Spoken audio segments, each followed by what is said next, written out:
Hai, Assalamualaikum murid-murid 4 Nilam. Apa khabar kamu hari ini? Teacher harapkan semuanya sihat-sihat belaka. Okey, hari ini kita akan belajar subjek sains. Kita akan menyambung pembelajaran minggu lepas. Sebelum tu, teacher harap murid-murid sudah bersedia dengan buku teks sains, buku nota bersama buku amali dan sudah semestinya alat tulis. Murid-murid, jangan lupa baca doa, belajar. Murid-murid, ingat lagi tak pada minggu lepas, teacher ada ingatkan kamu tentang uji kaji di halaman 90 buku teks. Teacher minta kamu bersedia dengan bahan-bahan dan juga laporan amali. Sudahkah kamu melakukan apa yang teacher minta? Pertama, teacher minta kamu salin pelaporan amali di buku amali dan sediakan bahan. Pada minggu ini, kamu akan melakukan uji kaji tersebut. Sama ada bersendirian ataupun berpasangan. Sekiranya kamu memilih untuk membuat uji kaji ini berpasangan, suka teacher ingatkan supaya kamu perlu patuhi SOP. Okey? Kemudian, perlu ambil gambar atau video bukti bahawa kamu melakukan uji kaji ini dan hantar kepada teacher. Ingat lagi tak pesanan teacher? Ini kamu perlu lakukan pada minggu ni. Uji kaji tentang banding beza bayang-bayang. Kita nak lihat kejelasan bayang-bayang objek. Masih ingat lagi ke? Bahan-bahan yang kita gunakan sama ada luk sinar, luk cahaya atau legap. Teacher nak kamu salin. Ini kamu dah salin ke belum? Sebelum kamu melakukan uji kaji ni, pastikan kamu telah membuat pelaporan ini di buku amali kamu. Kita nak membanding beza kejelasan bayang-bayang bergantung jenis objek yang kita gunakan. Sama ada objek itu legap, luk sinar ataupun luk cahaya. Ingat lagi tak? Apa itu legap, luk cahaya dan luk sinar? Okey, ini kamu kena buat. Teacher dah explain hari tu. Tak silap teacher dah explain dah cara nak buat. Pertama, kamu perlu lukis. Lukis bentuk kupu-kupu pada kad manila, plastik berwarna dan plastik jernih. Bentuk yang sama sahaja. Kemudian, ketiga-tiga bentuk kupu-kupu ni kamu lekatkan kepada sebatang aiskrim. Lekat guna selotip. Kemudian dengan menggunakan, kamu boleh pancarkan pada dinding ya. Sekiranya kamu tidak ada layar putih, pancarkan pada dinding. Sebab teacher pun buat uji kaji ni, pancarkan pada dinding. Tapi kena ada lampu sulur lah. Lampu sulur objek. Objek tu kupu-kupu yang kamu bentukkan tadi. Dan dinding. Ingat ya, apabila kita melakukan uji kaji tentang bayang-bayang, ada 3 komponen yang kamu perlu faham. Pertama, sumber cahaya. Sama ada sumber cahaya datang daripada lampu, cahaya matahari ataupun api. Tapi dalam eksperimen ini, sumber cahayanya lagi bagus ataupun kita nak hasil yang optimum, kita guna sumber cahaya daripada lampu sulur. Yang kedua, objek. Objek yang kita gunakan adalah bentuk kupu-kupu. Dan objek yang kita guna ni ada 3 jenis. Satunya objek legap iaitu kad manila, luk sinar, plastik jernih dan luk cahaya plastik berwarna. Okey, dan komponen ketiga ketika kita membuat uji kaji bayang-bayang adalah skrin. Skrin di sini kita gunakan dinding Ataupun kamu boleh gantung kain putih seperti permainan, bukan permainan, wayang kulit. Okey.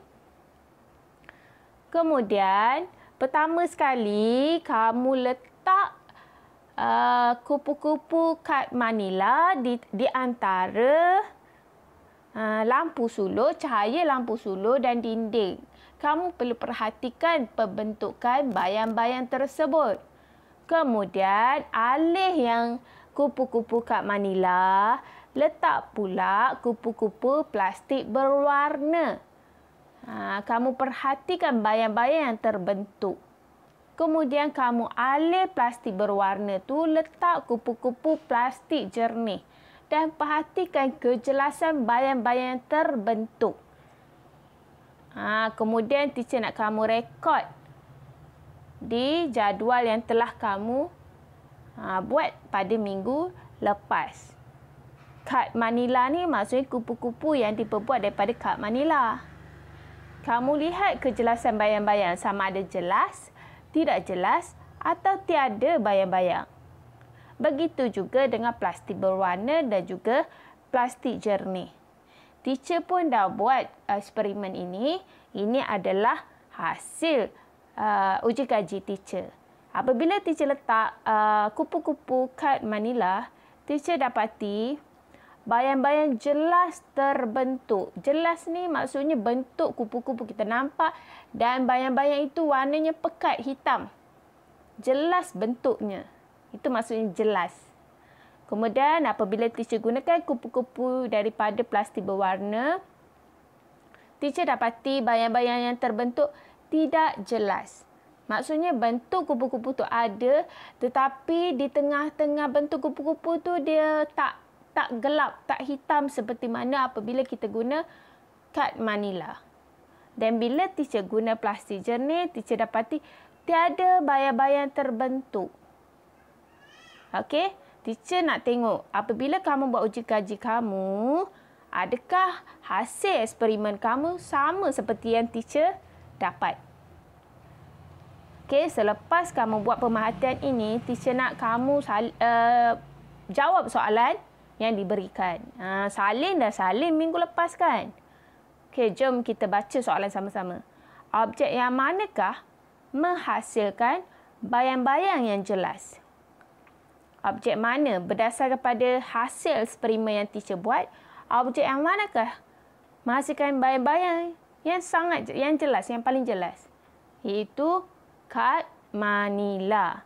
Berikan inference. Inference ni maksudnya sebab kepada pemerhatian kamu. Kenapa kamu cakap bayang-bayang daripada kad Manila itu jelas? Itu maksud inference. Sebab kepada pemerhatian kamu. Kerana kad Manila ni merupakan objek, teacher tertinggal, objek legap.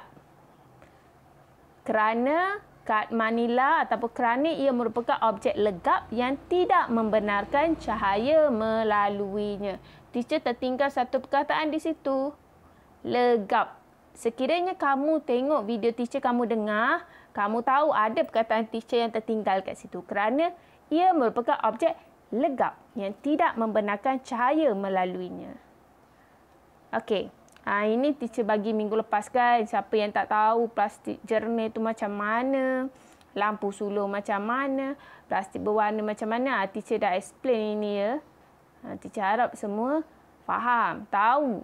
Objek-objek kertas putih, sekiranya tidak ada kertas putih, boleh guna dinding sahaja. Tak ada masalah.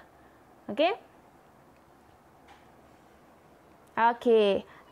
Untuk nota sains pada minggu ini, sila buka buku teks muka surat 92. Buku teks muka surat 92. Ini tajuk untuk minggu ini.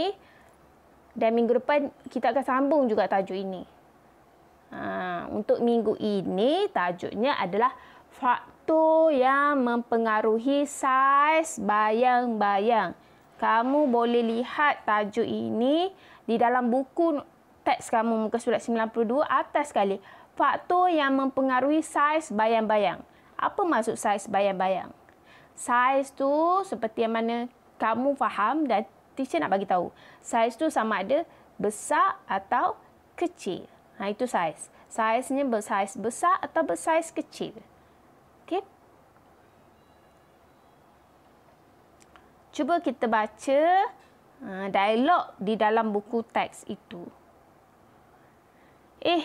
Besarnya saiz bayang-bayang ini. Kemudian pengawas tu cakap apa? Kalau kita jauhkan lampu dari objek itu, saiz bayang-bayangnya mungkin menjadi lebih kecil. Itulah hipotesis kita. Mari kita rancang dan jalankan eksperimen untuk menguji hipotesis ini.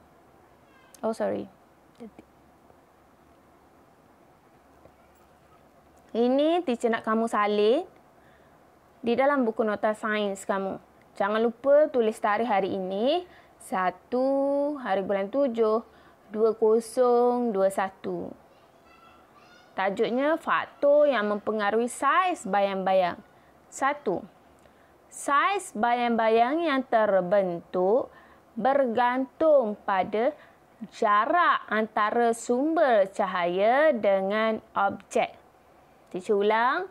Saiz bayang-bayang yang terbentuk bergantung pada jarak antara sumber cahaya dengan objek. Maksudnya di sini, sekiranya objek kamu dekat dengan sumber cahaya, maka bayang-bayang terbentuk lebih besar. Sekiranya kamu menggerakkan bayang-bayang itu menjauhi daripada sumber cahaya, maka saiz bayang-bayang terbentuk lebih kecil. Ini kamu boleh buat sendiri menggunakan bahan eksperimen tadi.